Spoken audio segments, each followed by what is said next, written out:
আলামিন আমাদেরকে মায়ার ডাক দিয়ে বলতেছেন, হে ইমানদারগণ, হে আমার আদরের বান্দা,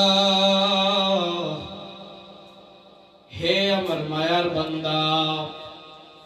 আল্লাহ পাক রব্বুল আলামিন আদরের বান্দা বলে আমাদেরকে ডাক দিচ্ছেন, তোমরা বেশি বেশি করে আমি আল্লাহর জিকির করো। বেশি বেশি করে যদি আমি আল্লাহর জিকির করতে পারো, আমি আল্লাহ পাক রব্বুল আলামিন তোমাদেরকে কয়েকটা পুরস্কার দান করব। আল্লাহ পাক রব্বুল আলামিন বান্দাদের উপর অনেক কিছু ফরজ করে দিয়েছেন।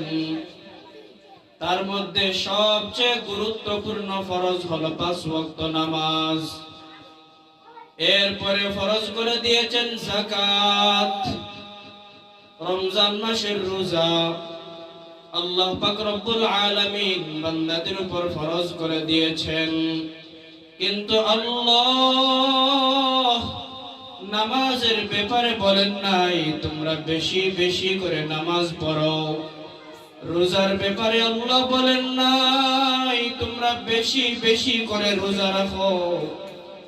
যাকাত দেওয়ার ব্যাপারে আল্লাহ বলেন নাই তোমরা বেশি বেশি করে যাকাত আদায় করো।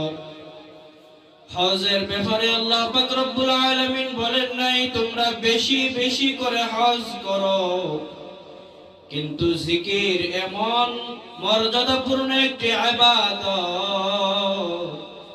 যে ইবাদতের কথা আল্লাহ পাক রব্বুল আলামিন নিজেই বলতেছেন, তোমরা বেশি বেশি করে আমি আল্লাহর জিকির করো।